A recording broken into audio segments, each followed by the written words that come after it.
Carmelo, mh, Carmelo Zappulla, io veramente c'entro poco, poco perché non canto e, insomma, però devo dire con molta sincerità che questa voce, la notte, per me è una melodia formidabile, la notte. Dico la notte perché c'è questa radio privata di Sabrino, pare che si chiama, quale fa tutte canzoni napoletane, ma quella voce che mi dà quel senso di stare alla mia Napoli è proprio la voce di Carmelo e penso come mai questo ragazzo parla l'italiano bene e parla il napoletano bene, lui che è della Sicilia.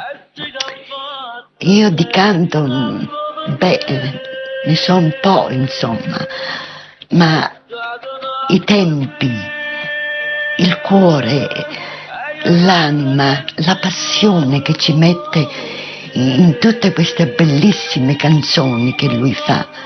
Io veramente sono affascinata e non ho avuto il piacere di sentirlo mai a teatro.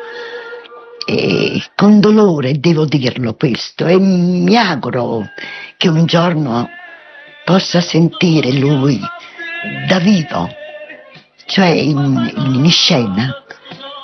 Potrei dire tante cose, ma di fronte a tutti i miei colleghi, diciamo colleghi per dire di teatro, perché ripeto non canto, ma dall'Angela Luce, dal Claudio Villa, di tutti questi cantanti, io ringrazio loro che hanno dato questa opinione, questa adesione a questa bellissima voce di questo ragazzo, perché per me è un ragazzo.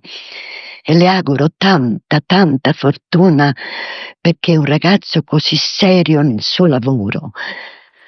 Tanta fortuna come l'ho avuto un po' io.